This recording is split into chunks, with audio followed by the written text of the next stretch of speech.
Channel को subscribe करें और साथ में बेल आइकन को दबाना न भूलें। बोला बोला बाबा महेंद्रनाथ की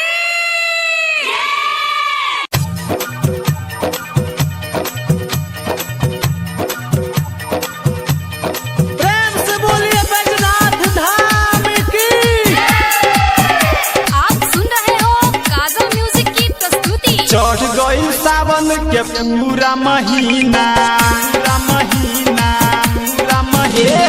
भीड़ लगेला देवा घर में रोजीना। चढ़ गई सावन के पूरा महीना भीड़ लगेला देवा घर में रोजीना। जल काबर में भर के उठाएंगे भोला बाबा को हम जलावा चढ़ाएंगे। सब कमरिया कमर हिलाएंगे भोला बाबा को हम जलावा चढ़ाएंगे। सब कमरिया कमर हिलाएंगे हिलाएंगे।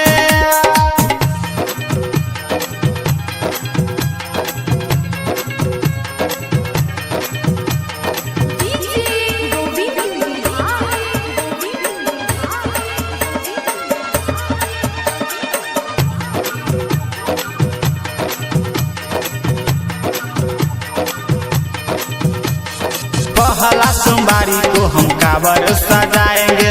जलावा उठाई के देव घर जाएंगे। जलावा उठाई के देव घर जाएंगे। पहला सोमवारी को हम काबर सजाएंगे। जलावा उठाई के देव घर जाएंगे। बोल बम बोल के हम रतिया बिताएंगे। बोल बम बोल के हम रतिया बिताएंगे रतिया बिताएंगे। पैदल चल के बाबा ला हम जाएंगे। भोला बाबा को हम जलावा चढ़ाएंगे। सब कमरिया कमर हिलाएंगे भोला बाबा को हम जलावा चढ़ाएंगे। सब कमरिया कमर हिलाएंगे हिलाएंगे।